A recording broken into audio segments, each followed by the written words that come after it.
Well, good morning on the West Coast, good afternoon on the East Coast. This is John Witt, and I'm your host and presenter today for 30 Minutes to Better Business Results.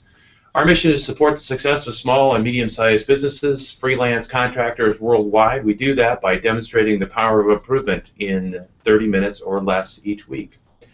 Our goal is to, help our viewer create three action items to move their business, propel their business forward on a weekly basis. And imagine if you had three action items that would help you today, and then you added three more action items that would help you next week, and three more action items that would help you next week. Imagine where your business could go. Imagine how different that business might be in a very short period of time, or after 6 months, or after a year. The whole concept is constant and continuous improvement, and it allows us to embrace the power of compound interest, really, getting better a little bit every day and becoming a little bit more effective and efficient on a daily basis.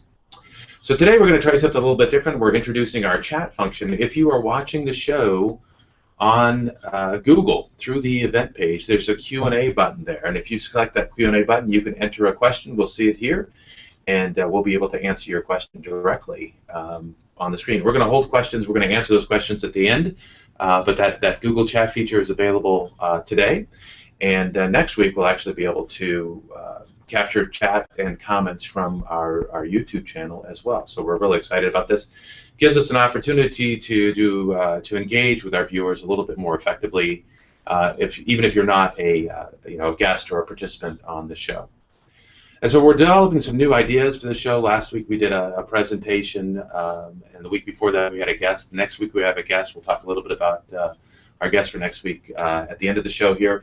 Today we're actually going to do a little bit of a slide set. We're going to try the slide share screen share feature in Google Hangouts on Air, right? And all right, so today's topic is the 7 C's of leadership. So I'm going to work off of a slide set, and I'll come back to you here a little bit later at the end of the show.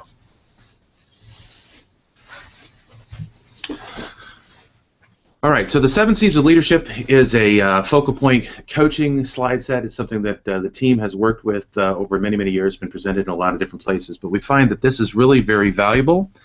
This is a slide set that's available on my LinkedIn page. If you wanted to, you could download this slide set and view it from LinkedIn. But it also happens to be the one that seems to be getting the most hits and views, and so I thought sharing it through the Google Hangout might make a lot of sense, right? So the 7 C's of leadership. So realistically, leaders come in all different shapes and sizes. Each one of these is recognized as a leader in their own unique way, but they've all got some things in common. So today we're going to take a look at what those are and how you can drive success to your business. All right, a little bit of an introduction. We've done some of that. We're going to go over this program called Victor Victim, which is really all about attitude. And then we're going to talk about the 7 C's of leadership, and then we'll do questions and takeaways, give you some instructions on how to manage that. All right, so first off, we take a look at this word, and it was with many perspectives. There's multiple perspectives. There's clearly 2 perspectives here, right? There's the ability to. Oh, we got interrupted here.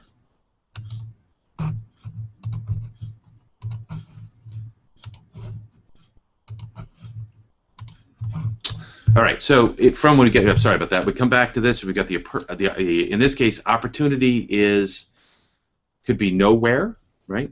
Or it could be opportunity is now here, right? And this is really all about attitude. This is about, how are we going to approach and embrace each day that we get to enjoy. All right, so Milton Berle. Now this is obviously a little bit on the old side, but I still appreciate the concept. If opportunity doesn't knock, build a door. If a leader doesn't see an opportunity, they will then create that particular opportunity. All right, so Victor Victim. We talk about 2 different concepts. We've got the problem line. That's where the issues and challenges are. And how we respond to issues and challenges can determine our success on a day-to-day basis. 2 different perspectives. We've got the victim above, and you can see the happy, smiling woman, and the one down below that doesn't look quite so happy. So let's talk about what the behavioral characteristics are for each of these two styles, right? So if we take a look at the victim below the line, right, and we refer to this as below the line pretty frequently, this is a person that has a tendency to blame others anytime something goes wrong, or blame something else, or have an excuse, often very negative. You can't do that. That's impossible. There's no way. Often in denial. Denial being that everybody around them sort of understands that there's a challenge and a problem, but they don't recognize it. And then also believes in a pattern of scarcity. And scarcity is sort of that pattern that says there's nothing we could do to change. There's no sense getting any better. Somebody else always gets it. There's no reason why I should worry about it. I'm not good enough. And so when you have that position of scarcity, then you really don't have an opportunity to play the victor role. So the victor role, on the other hand, proactive, responsible for anything and everything above, anything and everything that they've got going on. Optimistic, they have vision, they're enthusiastic, and the other E I like is in excellence. They believe in a pattern of excellence. So roughly 80% of the people are actually operating as victors, most of the time, and 20% as victims. And we're going to use Pareto's law pretty frequently. That's the 80-20 rule. It shows up fairly often in many things. Unfortunately, in this particular case, the 20% have an incredible power to bring the 80% down. Right, so think about a team or a committee or somebody and have there been one or two people on that team that's managed to drag that group down? And the reality is that the victim behavior is a little bit contagious too, right? So if somebody sees that they're doing something or getting away with it, then it sort of starts to rub off. And as a leader, number one, you have to act and operate with the victor principles. And number two, one of your goals in achieving your success is going to be to get your team to operate in the victor principle. Successful leaders are victors. All right, success is not an accident. I mean, it's something that you work at, you plan for, you strategize, and you effectively make success happen. It doesn't happen, well, for most of us, we don't win the lottery. If we manage to win the lottery, then maybe that is an accident, but it's pretty rare.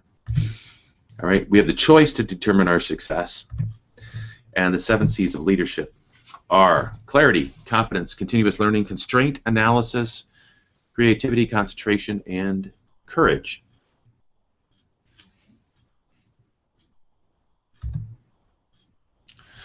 So with clarity, we talk about clarity, the more clearly defined, the faster we can achieve things, right? So one of the first things from a leadership standpoint that you're trying to be clear on is knowing yourself. What do you like to do? What are you good at? How do you like to work? What are your strengths? What are your weaknesses? What are your behavioral styles? What are the things that fit most for you, right? And then we could take a look at your team, right? And how good is your team, and what do they like to do, and what are they good at, and how do they like to work, right? What are their strengths? What are their challenges? And what are their expectations? And clearly, getting the right people. Let's see, it was Jim Collins wrote "Good to Great." And getting the right people on the bus in the right place makes the big difference in a business, right? So understanding what their strengths are, what their challenges are, what their expectations are. And as a leader, you're really the only one that has that responsibility, is to make sure that that team is all doing and operating in the direction that you want them to operate.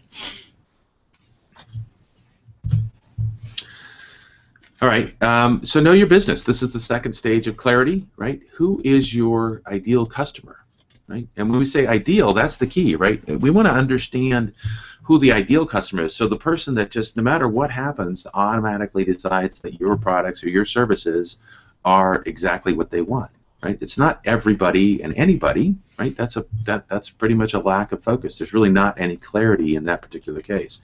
So we're really looking for who is your ideal customer. And this might be male, it might be female, there may be some age demographics, there may be some location demographics, there may be some other behavioral demographics that really identify what your ideal customer is.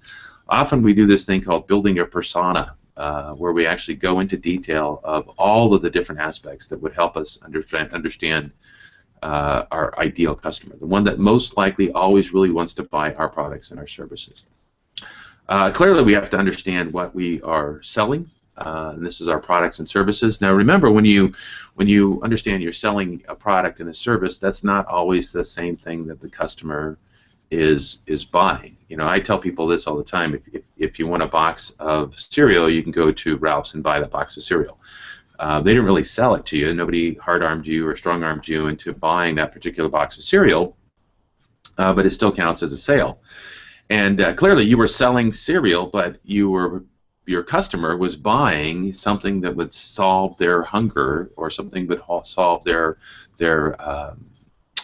health requirements from a cereal standpoint. And so remember that you have to understand why is it that your customer is buying something as opposed to just what it is that you're selling. And then clearly, what's your core competency? Your core competency is the key to focusing on the things that you do best, right? And this could be your core competency from a business standpoint. We already kind of talked about a core competency from the personal standpoint. So the next C is competence, and this is really, so we've got clarity, which is really understanding who you are, who your customers are, and focusing effectively on the most efficient and effective use of your tools and your products. From a competence standpoint, the idea is to be really, really good at what you do. We're going to go back to the 80-20 rule as well.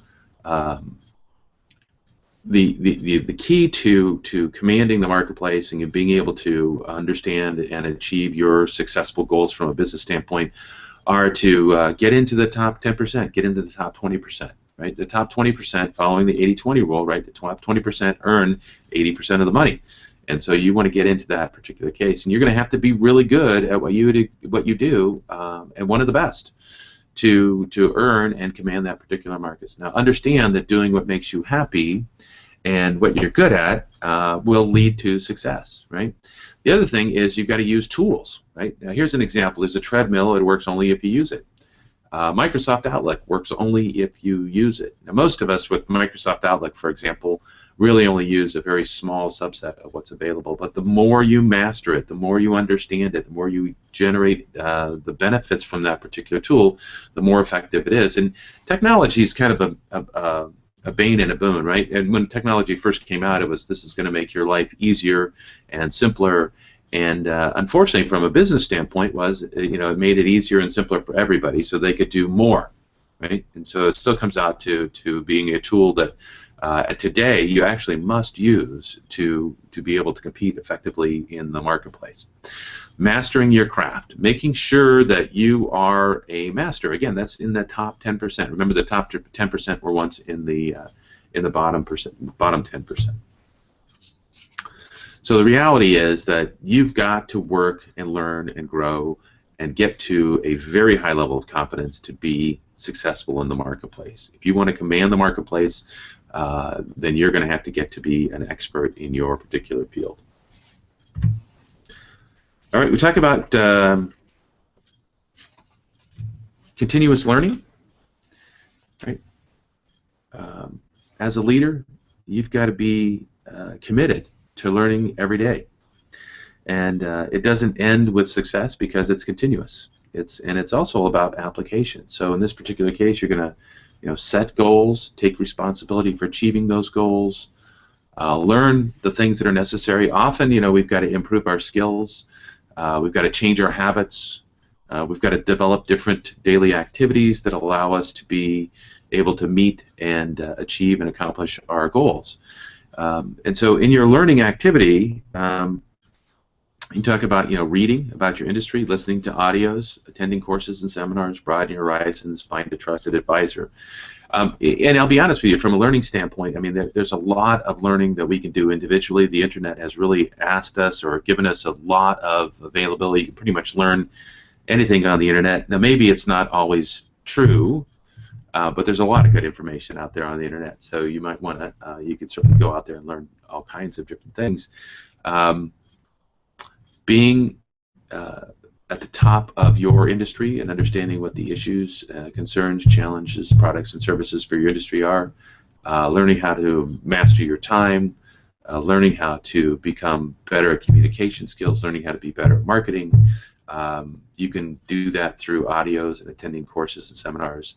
The trusted advisor one is pretty interesting because there's a reason why all those self-help books are out there and don't always generate the results that people want. It's because when you look at it and you see that from your perspective, you don't always get the other perspectives of that same piece of information and knowledge. And then we talk about being able to apply that, learning how to apply that into successful action steps that allow you to learn and grow and incorporate that new learning into your business. Often a second or third party will really add a lot of value in that particular case. Set your goal. Take responsibility for achieving your goal. Learn the skills or knowledge necessary to ensure that it happens. Right? We've got to read, listen, attend, broaden, find, and then we talk about this thing called Kaizen. And Kaizen's a Japanese term. It's a Japanese term for constant and continuous improvement. Right? So continuous learning equals continuous improvement. Small improvements equal big changes, and you are never done. And realistically, if you think about this, this goes back to the idea of compound interest, right? Even though that you start with a penny on day one, and I use this story all the time, the penny doubled every day. Even though you start with a penny on day one, if you double it every day, right, after 30 days, it's a giant number, right? Would you rather have $1 million or a penny doubled every day? After 30 days, most people will pick the $1 million, right? That's a sure thing. But understand that just by doubling that penny every day, from 1 to 2 to 4 to 8 to 16, on day 30, that volume of money is worth $5.3 million. And it's all about just continuously working every day, getting a little bit better every day. And realistically, all we're doing is doubling the activity that we did before. That might not be realistic, and maybe we can't get to $5.3 million in just 1 month. But it just shows the power of compound interest. Small improvements equals big change. And when you get improvements on top of improvements on top of improvements, it really makes a big, big difference.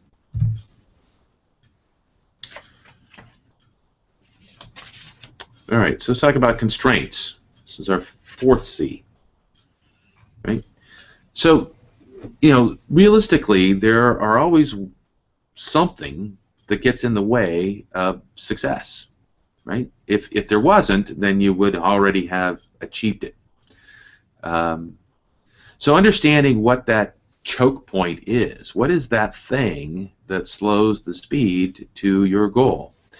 So if you step back for just a minute, and again, we're in that continuous learning part, and we spend a little bit of time, we say, look, this is what I have to do, this is what's in the way, this is where I have to go to get from point A to point B.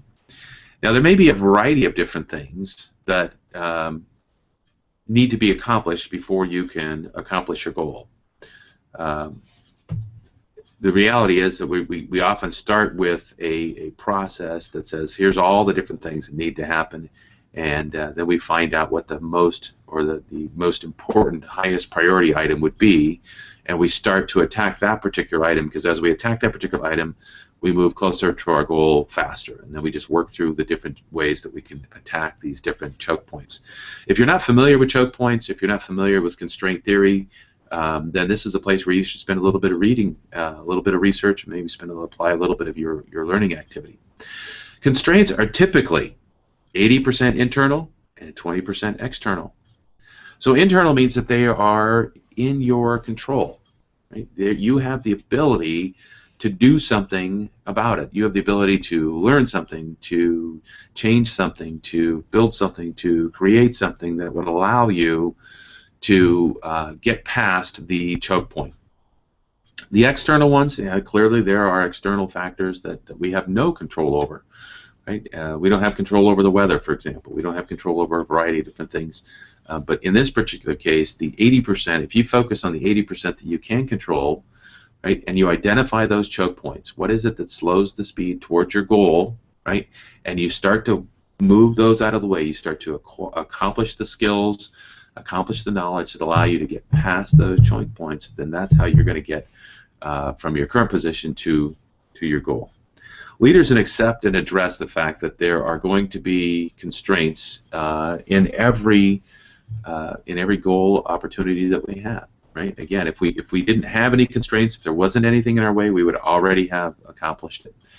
Sometimes it's time. You know, we just need to take the time that it takes to get there. But then we could talk about how can we get there faster, and how would we find a way to improve quicker? How would we find a way to achieve the results that we want quicker and faster? And we might look into some different learning tools that might allow us to do that. Again, sometimes it's knowledge, sometimes it's skills, sometimes it's any number of different things, but your job is to sit there as a leader, is to understand that choke points occur, understand that constraints are a piece of the responsibility or piece of the package, and that you are going to slowly weed those choke points out of the way and help your team and yourself accomplish your goal.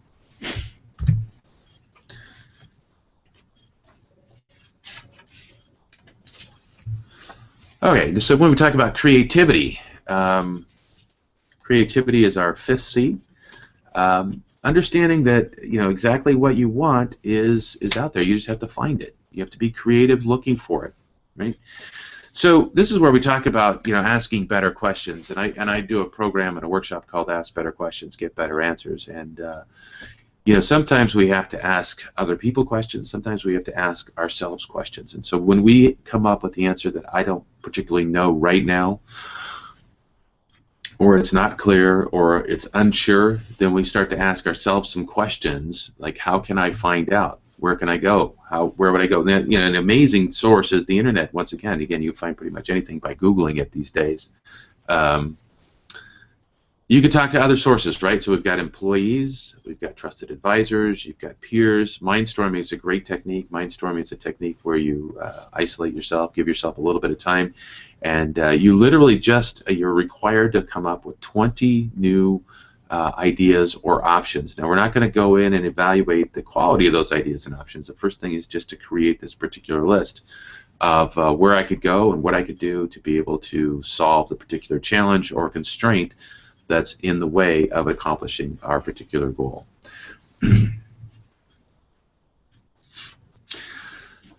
If you find yourself understanding that you're, the challenge, you don't know how to do it, or you need to get better, one of the questions you might ask yourself is, how can I get better, right? How can I get more effective? Who can I talk to? When you ask yourself those questions, you'll find that you have an opportunity to find some answers. If you say, I can't or I won't, chances are you're right. You can't or you won't. So I can or I can't, you're probably right in one way or the other. If you say, how can I, it opens up the mental capacity to start looking for answers. And the answers are out there. We just have to look for it. We're not the first ones to do these things. We're not the first ones to encounter these particular challenges and problems. We're not the first ones to encounter challenges and problems. There may be somebody else that's gone through that that you can ask for some information, knowledge, and value from.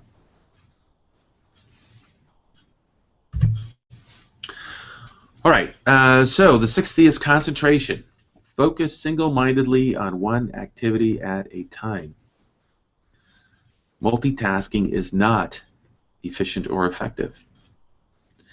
So I do this little exercise, and if you want to take a minute, you could probably do this if you've got a stopwatch on your smartphone.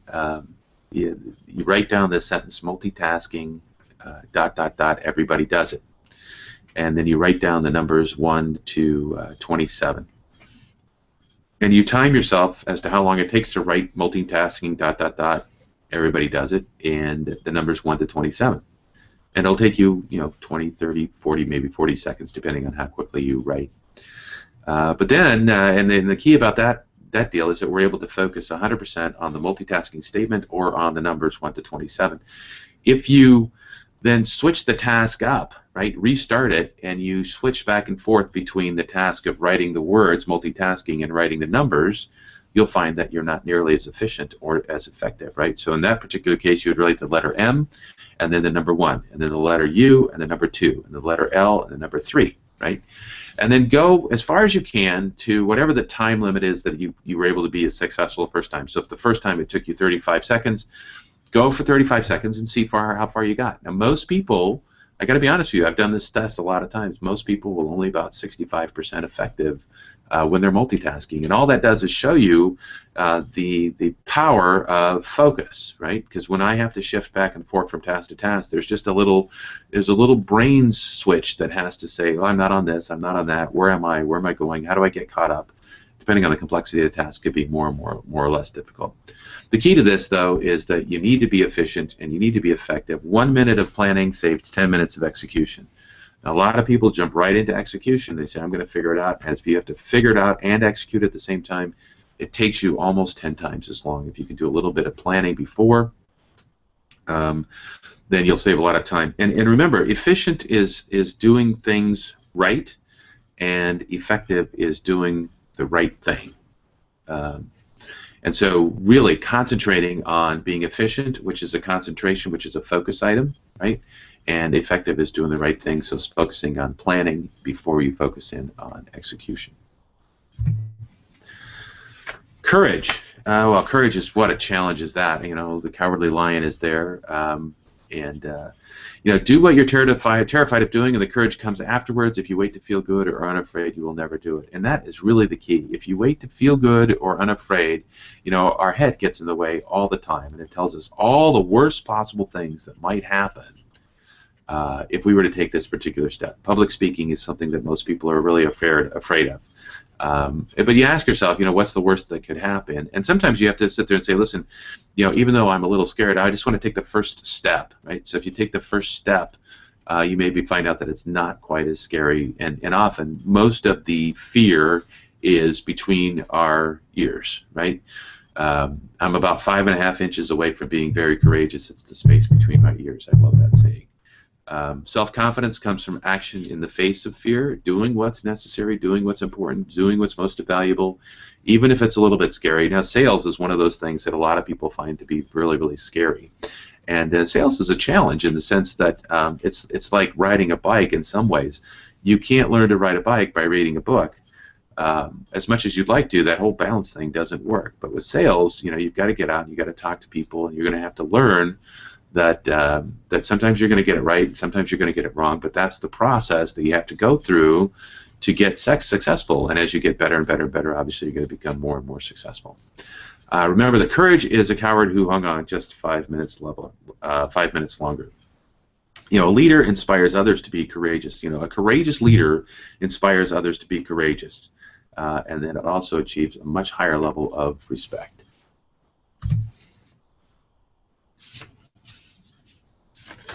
All right, so success is not an accident. Success is something that we plan for. So success is something that we strive for. So we follow the 7 C's of leadership, and we can then build the plan and build a structure that allows us to be significantly more successful. You have the choice to determine your success. It is your choice. Remember that we've got clarity. Go back to the beginning of my particular list here. Clarity, competence, continuous learning, constraints, concentration, creativity, and courage. Those are your 7 C's. Make sure that you focus on those. If you want to download a copy of this slide set, you certainly can. It's on my LinkedIn profile. You can go to linkedin.com /Coach John Witt. I guess /Coach John Witt. And the slide set's available for your download. Opportunity is now here. I wish you all the best of success. Be a leader. That's a big deal. You know, and the world needs more leaders. Questions and takeaways. To get the benefit, commit to action. Knowledge versus applied knowledge. So take this information. What are your 3 action items? What are the 3 things that you're going to start doing today based on this particular information and knowledge? Now, obviously, this is the first time we did a slide set, and so we've got room to grow and improve in this particular area. But for you, ideally, you picked up some knowledge, you picked up some information, and now you're going to come up with some action items, right? So what was your key takeaway? What were your 3 key takeaways, and how will you apply it, right? And after you've applied it, after you've identified what those are, how are you going to keep yourself accountable? Right? So how are you going to make sure that you actually do those things so that you actually get the benefit? Because if you just listen and learn, you know, you got some good information in a half an hour, but if you don't take action, you're going to be missing on a big part of the benefits. All right. Exclusive offer. We're trying this today. Complimentary 1-hour Be a Leader strategic game plan. Once you've completed the session, this is all about recognizing and executing opportunities, how to achieve clarity, how to eliminate constraints, make the choice to take ownership of your success. No victims allowed. Sign up today. You can sign up today on our website at www.businessweek.com. Select the Contact Us page, and we'll get back to you real quickly and schedule that time for you. And in the meantime, really enjoyed, hope you've enjoyed the session, hope you've enjoyed the opportunity to learn a little bit about the 7 C's of success. And we're glad you're here with us today, and look forward to seeing you next week. Oh, by the way, next week we've got an attorney, young man by the name of Ala Yassin, who's going to be joining us on set. And look for the promotion on that tomorrow. Take care all. Have a great week.